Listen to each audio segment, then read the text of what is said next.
Here's the divorce papers. Thanks for caring for my mom. This was one of the most callous things Tom could say after I had cared for Julie for 13 years. He dropped the completed divorce papers onto the floor. Michelle also wore a cruel smile. Make sure you're out by the end of today. Having you here just drags us down. I can't believe they can laugh right after Julie's funeral. These two are clearly not human. They're demons or maybe just greedy. I picked up the divorce papers that had fallen. I don't want to lose to people like them. I lifted my head and smiled wide, saying, "Perfect. Let's fill these out and get them submitted right away." What? The two looked puzzled, probably thinking I'd lost my mind from exhaustion. But inside, I was secretly smiling. Everything went according to plan. We submitted the papers together, and we officially became strangers. A month later, my phone was flooded with calls from the two of them. Seeing that, I couldn't help but laugh again, realizing they finally understood. My name is Rachel, and I'm 41 years old. I live with my husband, Tom, his mom, Julie, and his sister, Michelle, just the four of us. We don't have kids. I'm responsible for taking care of Julie, who needs assistance, and for some reason, Michelle, who doesn't work. Tom hardly ever comes home, always saying it's because of work, and even when he is around, he treats me like a servant. How did I end up with a family like this? Looking back now, I can't help but think that maybe my marriage was a mistake from the start. I married Tom when I was 27. We met through a mutual friend, and he was 8 years older than me. At the time, I was working in sales at a major company, earning quite a bit for a woman. But apparently, that was a turn-off for a lot of men who didn't like dating a woman who made more money than they did. They'd say things like, "A woman who earns more than a man is not cute," and I was unable to get into a relationship that would lead to my marriage. However, Tom was different. It's a new era.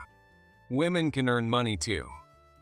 I love seeing you work hard, Rachel. Even after we get married, let's both work hard to build a good life together. Thank you. Feeling reassured that I could keep working with him, I decided to marry him. However, at that time, he mentioned the idea of living with his mom, Julie. It's just me and Mom living together now, you know. Michelle got married and moved out, and if I leave, Mom will be all alone. I'd like us to live together. How about it? I agreed without hesitation. Of course, she's your mom and she's important to you. Let's live together. Thank you, Rachel. Marrying you was the best decision I made. There were two reasons I was willing to live with her. First, both of my parents had passed away when I was young, so I missed having that parental presence around. Second, Julie herself was a genuinely kind person. When we met, she was considerate and thoughtful toward me. Having worked for a long time herself, she understood workplace etiquette and manners well. I knew about the typical issues between daughters-in-law and mothers-in-law, but I didn't think it would be a problem with Julie. The only concern I had was Tom's sister, Michelle, who seemed a bit selfish. However, whenever she acted out, Julie would firmly reprimand her, which made me feel reassured. When we decided to live together, Julie looked a little apologetic. I'm sorry, you're newlyweds, yet we're living together. Please don't say that. I'm happy to be living with you, Julie. I look forward to it. Thank you. I'm relieved to be living with you too. Leave the housework to me. I can still manage it all just fine. When we started living together, Julie was already 70. Having married later in life, She had Michelle at 32 and Tom at 35. Julie, who loved staying active, took on all the housework just as she had promised. Thanks to her, both Tom and I were able to focus fully on our jobs. However, a year later, an incident occurred. Julie fell down the stairs to the second floor, breaking her back and thigh, which left her bedridden. The accident happened when it was just the two of us at home. Both Tom and Michelle rushed over and immediately blamed me. This wouldn't have happened if you'd been paying attention. That's right. You're living here and benefiting from her help. And now look at what's happened. You're a failure as a daughter-in-law. They both tried to place all the blame on me. And because the accident had occurred while I was at home, I ended up accepting their harsh words. I'm so sorry. This is completely unacceptable. You're going to take full responsibility and manage your jobs while caring for Mom. And don't expect any help from us. This is all on you. I understand. Honestly, I couldn't think clearly anymore. The shock of seeing the once kind Julie now bedridden was overwhelming. I started to believe it was all my fault. To care for Julie, who now needed assistance, I switched from a sales role to an administrative position and transitioned to working from home. Truthfully, I had wanted to keep working on the front lines of sales. If I'd kept going for a few more years, I could have earned a promotion. But now I'm completely off the career advancement track. I'm so sorry, Rachel. I feel terrible that you're stuck at home because of me and even had to change your job. The only comfort I had was Julie's kindness and her awareness of my situation. I'm okay, Julie. Still, I feel bad. I'd be perfectly fine with a helper. But Tom wouldn't allow it. He hated the idea of strangers in the house. And so, at 28, I began caring for Julie. I never imagined that caregiving would come into my life before I even had children. The path to career advancement and the path to becoming a mother were both cut off for me. Yet, each day, I managed toilet assistance, feeding assistance, and all my remote work duties. Tom's words to me were always harsh. It's only natural. Don't you dare reduce a single dollar of what you bring into this house. Balancing caregiving with work is simply what a wife should do. Honestly, my love for Tom had completely faded. Looking back, I realized that when he supported my career before we got married, it was only because he saw it as more income for the household. I thought about divorce, but I couldn't leave Julie in this situation. I wanted, at the very least, to stay with her until the end, so I endured Tom's heartless words, gritting my teeth. 2 years later, thanks to the caregiving, Julie was slowly able to sit up on her own. Even at her age, recovery was possible with determination. A glimmer of hope appeared, but it was soon shattered. Michelle was getting divorced and moving back home. Why is she coming back here? She's already left as a married woman. This may be her childhood home, but Tom and I live here now. That's what I thought, but Tom answered as if it were obvious. Well, this is her family home. She was a stay-at-home wife with no money. Letting her stay here isn't unreasonable. Don't be so heartless. But Michelle's divorce was due to her own infidelity. Her young son's custody was granted to her ex-husband, and she now owed alimony and child support. Bringing her, with all her problems, into the house felt like inviting trouble. But it wasn't my place to interfere in their family matters. So I reluctantly agreed to let her move in. Rachel, thanks a bunch. Things got messy and I need a break, so I'll be counting on you. Showing no remorse, Michelle kicked me out of my own room, claiming it for herself. I tearfully moved all my belongings to a corner in the living room. She might be difficult, but Julie is still her mom. Surely she'll help with the caregiving. I held on to that faint hope, only to have it crushed immediately. Why should I do any caregiving? It's smoother for an outsider like you to handle it, right? Besides, you work from home, so you have the time. But Julie's needing more help at night now, and I'm exhausted. Any help would be appreciated. Toilet assistance?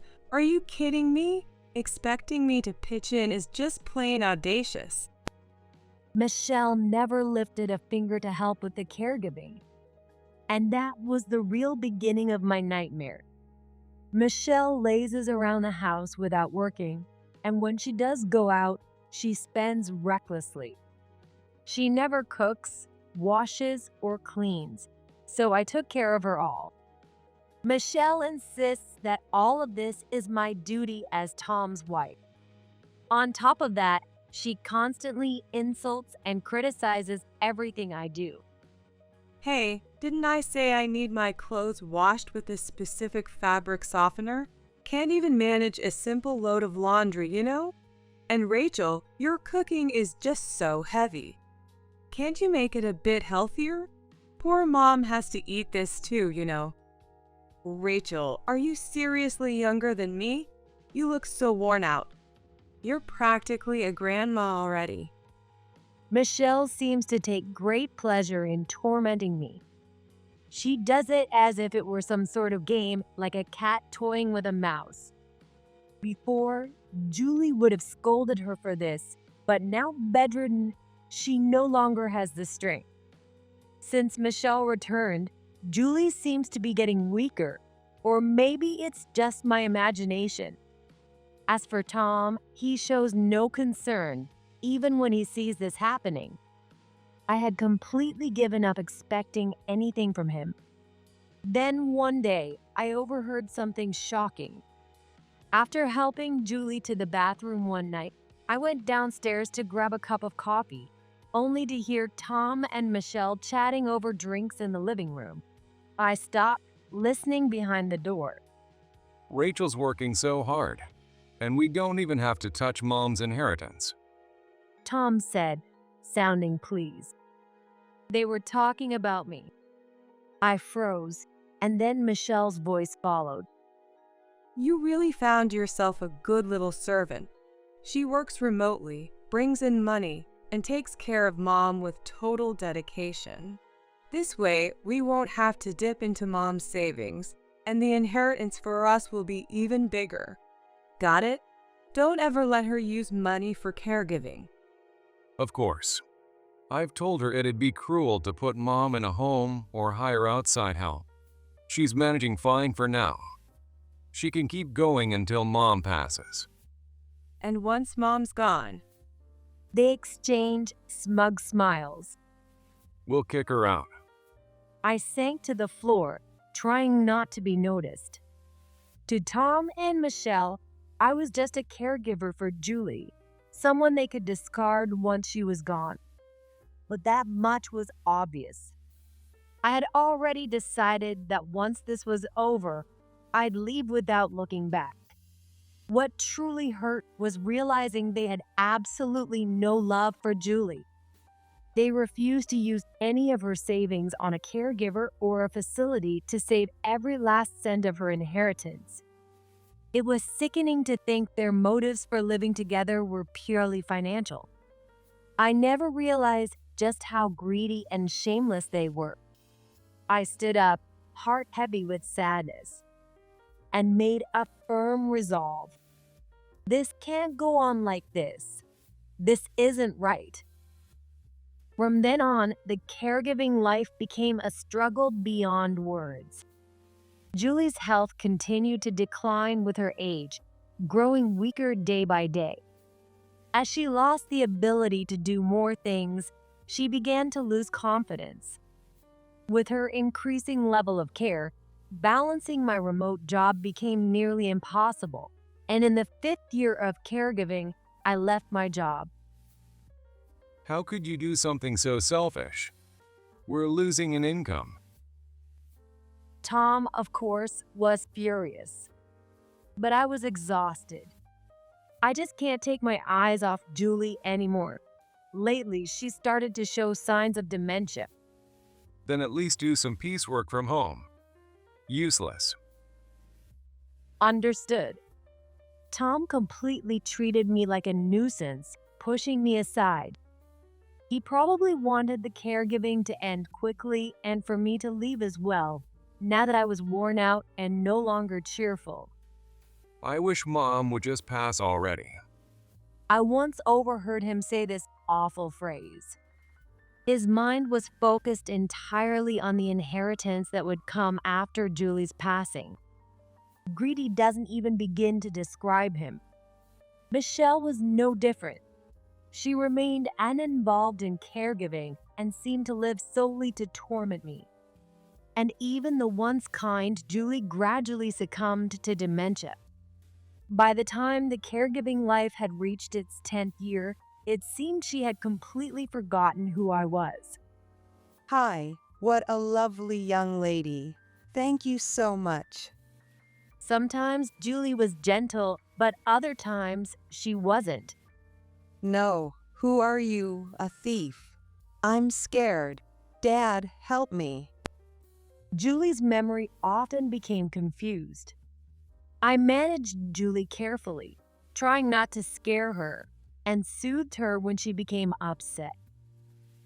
Once, when I stopped her from wandering out on her own, she scratched above my eye, leaving a scar. Before I knew it, the years had flown by. I was in my 20s when this started, and now I was 41. Julie was 84, and the caregiving life had entered its 13th year.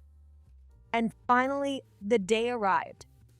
Early one morning, Julie suffered a heart attack and passed away in the hospital. It was so sudden that at first, I couldn't process it. I felt sadness and loneliness from losing Julie, but at the same time, I felt relief and a sense of freedom. She's gone. When the doctor said those words, I didn't shed a single tear. Maybe because I felt a sense of accomplishment from having cared for her until the end. Beside me, Michelle sobbed dramatically, and Tom clenched his jaw and looked away. But I knew exactly what expression he had on his lowered face.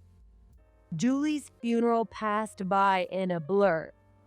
Though it was a small, modest affair arranged by the stingy Tom and Michelle, I handled all the background work, dealing with relatives, making arrangements, and by the end, I was exhausted.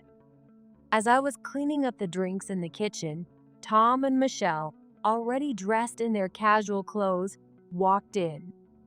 Rachel, is the cleanup done? Yes, I just need to finish what's in the sink, I see. Then, Tom said with a satisfied smile. here's the divorce papers. Thanks for caring for my mom. He dropped the signed divorce papers onto the floor. I stared at them in shock, and then Michelle, with the same nasty smile, added, Make sure you're out by the end of today. Having you here just drags us down. I quietly turned to face them. Kneeling down, I reached for the divorce papers they had dropped. They thought I was picking them up reluctantly, and they smirked. But that wasn't it. I was thrilled. Perfect. Let's fill these out and get them submitted right away. What? When I looked up and said that, both of them gave me a dumbfounded look. Ignoring them, I filled out the papers smoothly.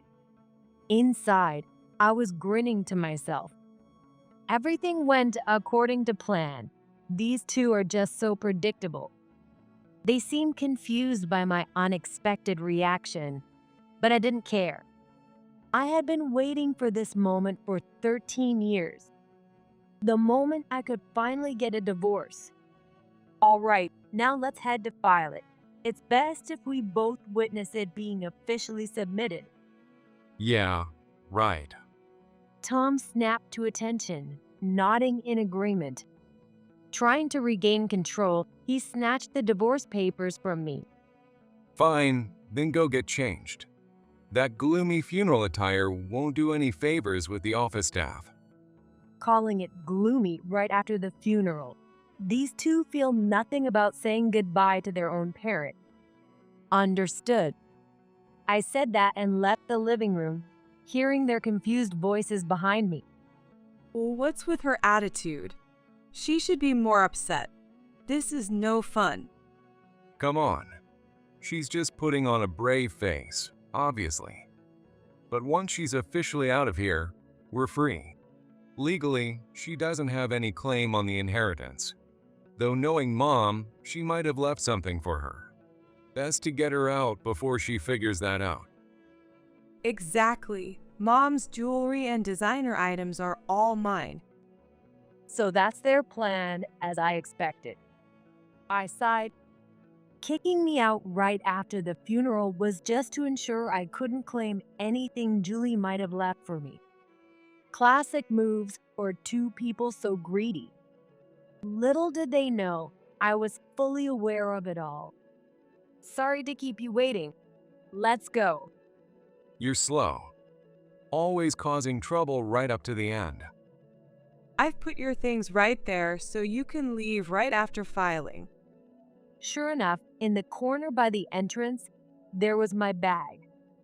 All my belongings fit into it easily. With the bag in hand, I got in the car with him. I submitted the divorce papers right after Julie's funeral, officially becoming a stranger to them. In front of the court, I said goodbye to Tom and Michelle without getting back into the car. Well then, goodbye. You're such a gloomy woman to the very end. It's a relief knowing we won't see you again. Don't ever come back, all right? You're not getting a single cent from us. Not that I'd ever want to return. There's nothing left for me in that house now that Julie is gone. I turned and walked toward the station. A month later, I woke up to find a mountain of missed calls on my phone. They were all from Tom and Michelle, reaching nearly 100 in total. I sighed at the annoying sight of the screen first thing in the morning. Now, I live alone in an apartment. Right after Julie's funeral, I stayed in a hotel while looking for a new place. Then, I moved to a town far from Tom's family home. The truth is, since the beginning of our marriage, I had a few bank accounts Tom didn't know about. For now, I have enough savings to cover my living expenses. I've taken to leaving my phone in the living room at night. Looking at all those missed calls, I couldn't help but laugh. For them to be calling this much, they must have finally realized. But taking a whole month, that's just lazy. I have no obligation to call them back. I reached for my phone to set up call blocking. But just at that moment, another call came through, and I accidentally answered it by mistake. I realized I'd made a mistake, but it was too late. Tom's voice, which I had no desire to hear, blared loudly from the phone. So, you finally picked up, you slowpoke. You took Mom's money, didn't you? The very first thing he brings up is money. What are you talking about? Don't play dumb. How the hell are you listed as the beneficiary on the life insurance? That's just absurd. That's what you say to your ex-wife who cared for your mom for 13 years? Unbelievable. When I fought back, I sensed that Tom was momentarily speechless. He was probably shocked because this was the first time I'd ever stood up to him after being so obedient. But I wasn't holding back anymore.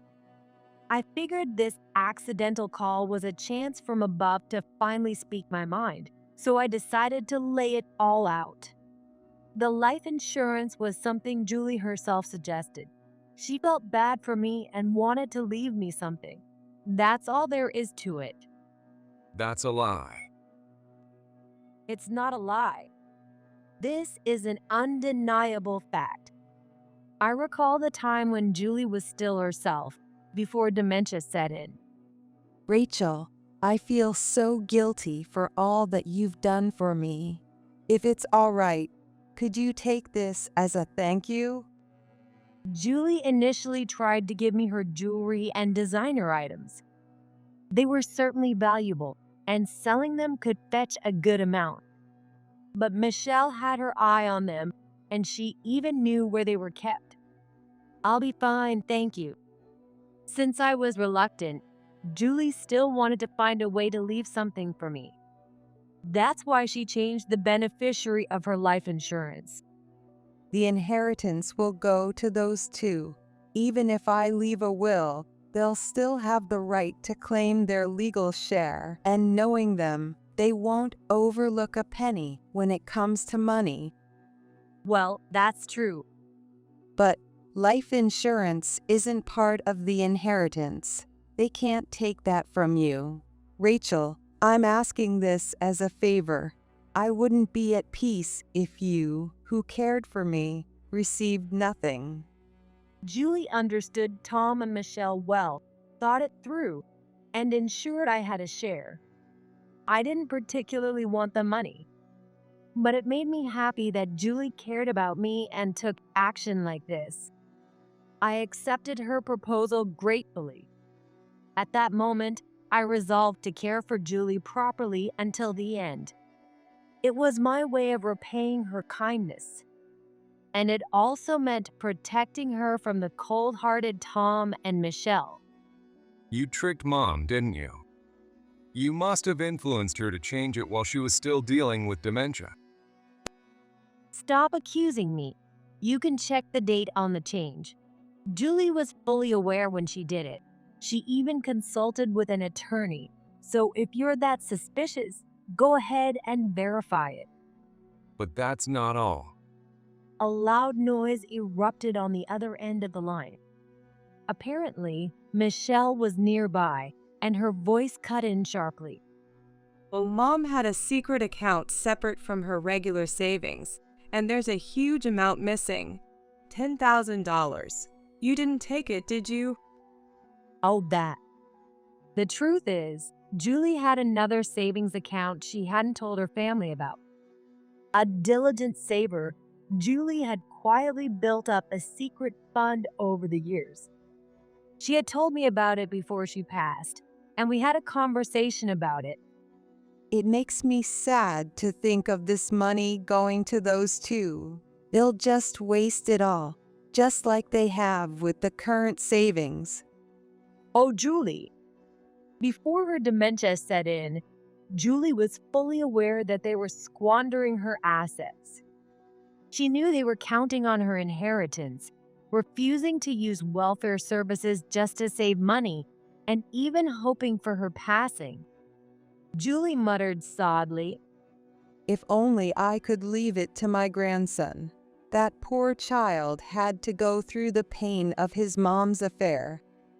her grandson was still in elementary school and had been taken in by his dad. Hearing this, an idea struck me. Julie, why not consider a living gift?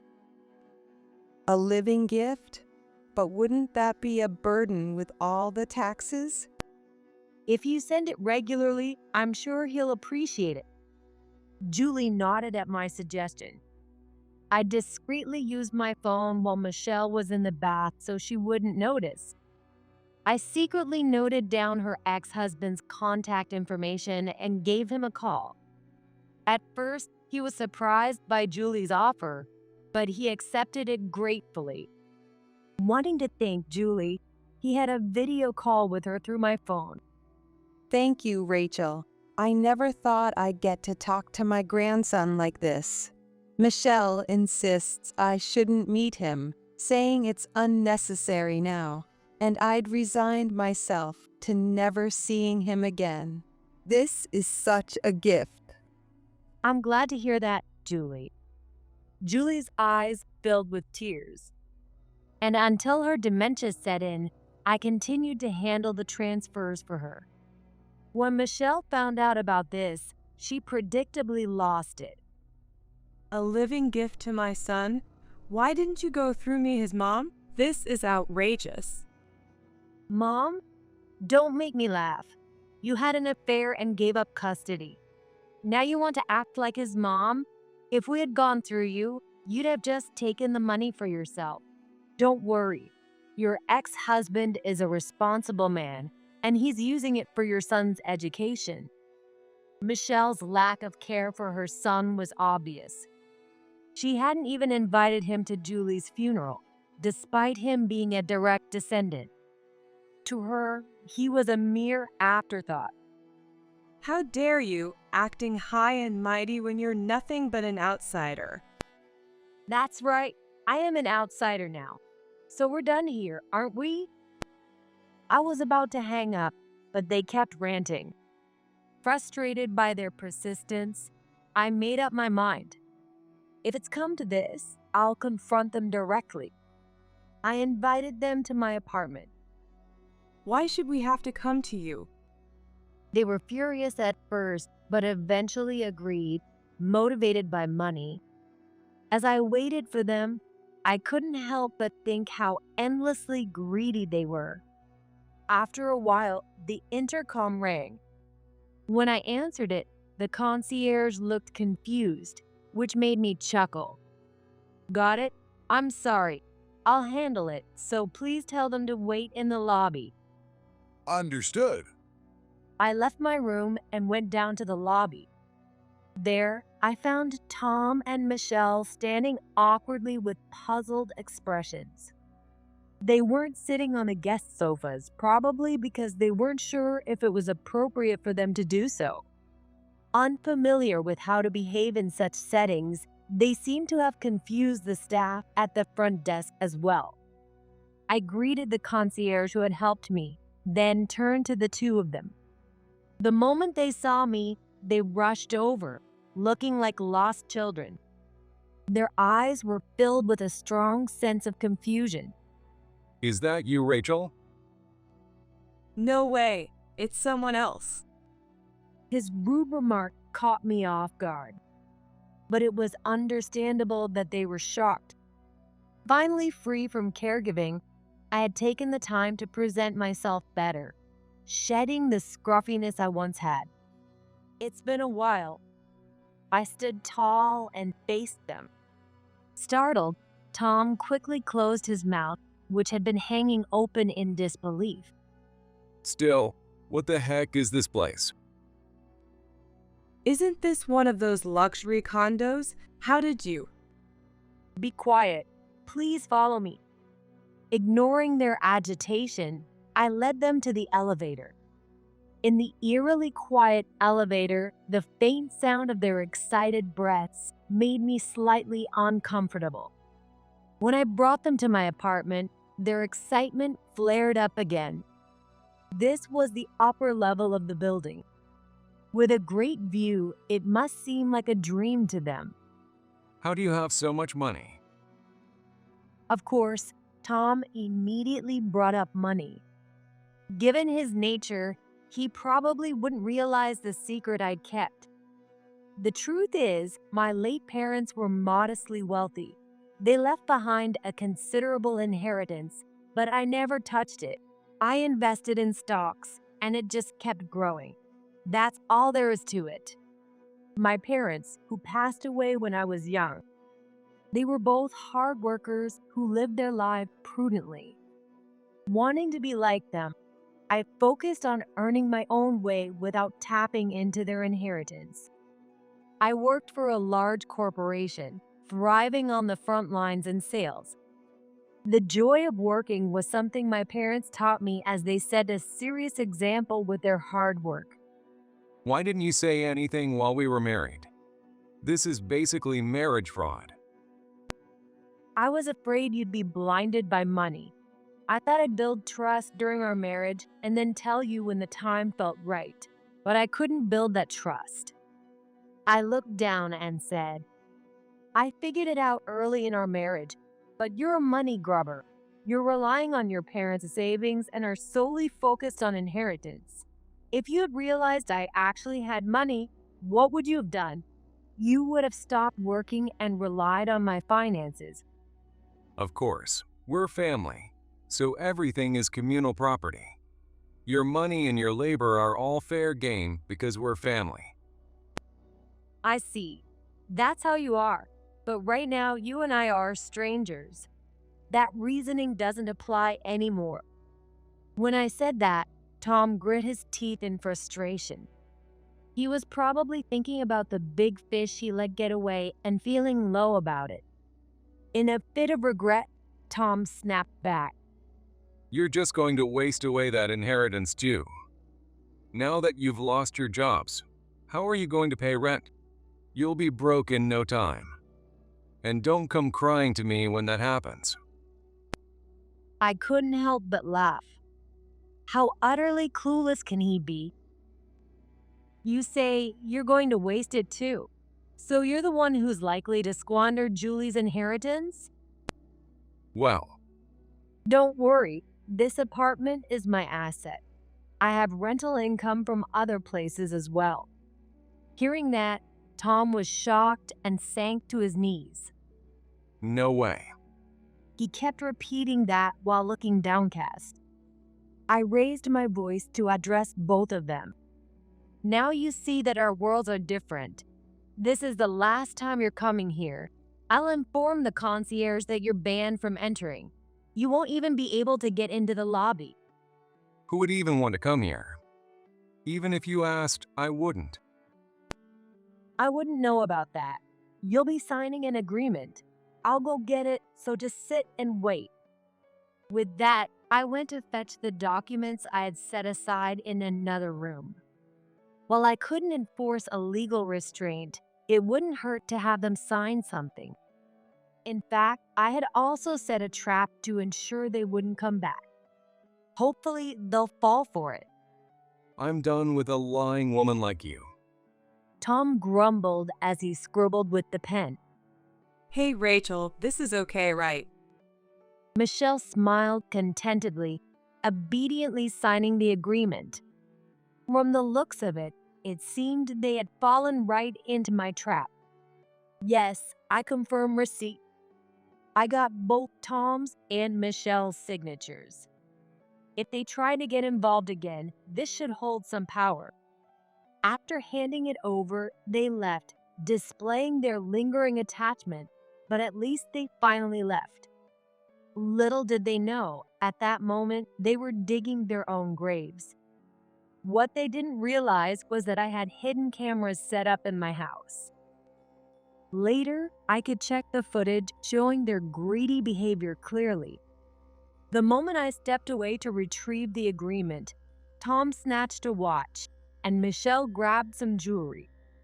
Well, I had intentionally placed them in obvious spots, but seeing them steal so shamelessly was truly pathetic. I immediately reported the incident to the police. After providing the video and explaining the situation, I received sympathetic looks from the officers. Unsurprisingly, Tom and Michelle were arrested for theft. In family situations, theft charges can sometimes be waived.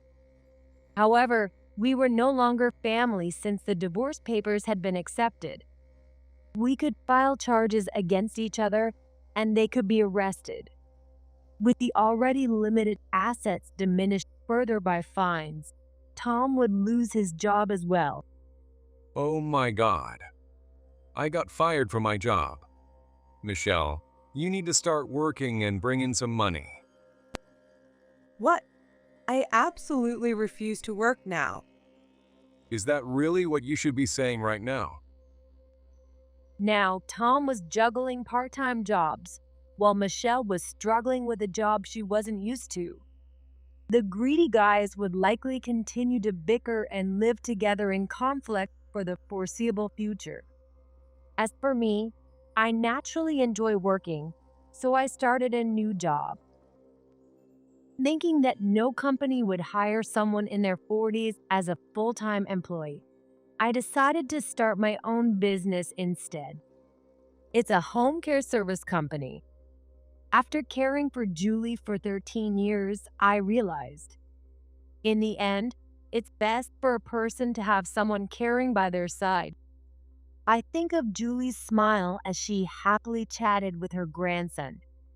I hope everyone can spend their later years with such a smile. Although I just started and the scale is small, I've been fortunate to have great talent on my team, allowing for a solid launch. Now I'm able to earn a stable income each month and create a system that benefits the caregivers as well. For those receiving care to smile, the caregivers also need to be in an environment where they can smile. Reflecting on the challenging 13 years, I regret not being able to make Julie smile a little more. That's why I work hard today. I want to make sure the past wasn't wasted and to be able to meet Julie with a smile in heaven.